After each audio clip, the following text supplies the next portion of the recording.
స్వాగతం అండి ఛానల్లోకి అందరికీ. మరి సదా స్మరామి ప్రతిరోజు చెప్తున్న దాంట్లో ఈరోజు చెప్పబోతున్న ఎవరంటే విశ్వామిత్రుడు. కౌశికుడు అనబడే ఒక మహారాజు ఒకసారి వశిష్ఠుని ఆశ్రమానికి వెళ్తాడు.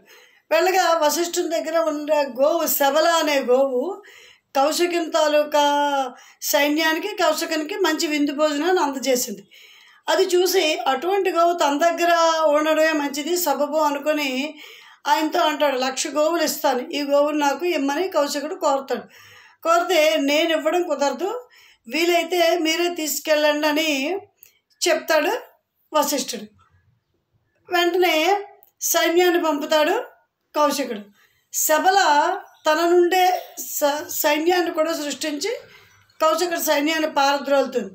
అప్పుడు అనుకుంటాడు, రాజశక్తి కన్నా మంత్రశక్తి గొప్పదని గ్రహించి అతను కూడా తపస్సు చేసి అంచెలంచెలుగా ఎదిగి బ్రహ్మర్షి స్థాయికి చేరుకుంటాడు కౌశికుడు. బ్రహ్మ సృష్టికి ప్రతి సృష్టి చేస్తూ అతనే ఆ కౌశికుడే విశ్వామిత్రుడిగా ప్రసిద్ధి చెందాడు.